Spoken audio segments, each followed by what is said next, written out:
And I think today we've heard some wonderful ideas. And if we had time to go around the audience here, every single person, you would hear fantastic initiatives and programs and plans to prepare people for the future, to prepare people for now and to prepare them to succeed in the future.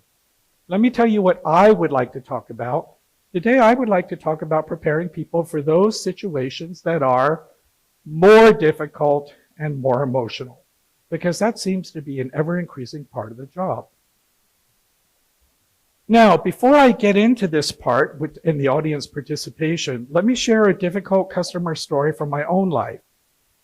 When I was in university, I worked the night shift at a 5-star hotel in California, which is where I'm from. And one night at 3 o'clock in the morning, a very famous Hollywood actress drove up in her silver Rolls Royce because she was ready to check into her suite.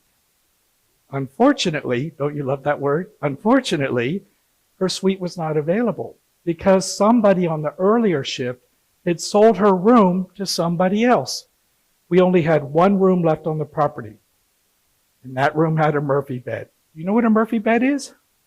Very old-fashioned, right? It's a bed that folds down out of the wall or out of a closet. That's the room I had to take her to. By the way, she starred in Dynasty. I won't name you which one she was, but she was one of the Dynasty ones.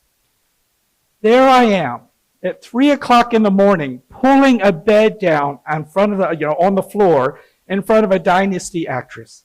You should have seen her face. I don't know who was more in shock, me or she, right? I'll never forget it.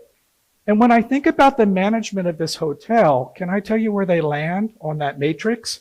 They had very high standards. They expected us to perform miracles, but they had very low devotion because they never prepared us or even supported us for a situation like this.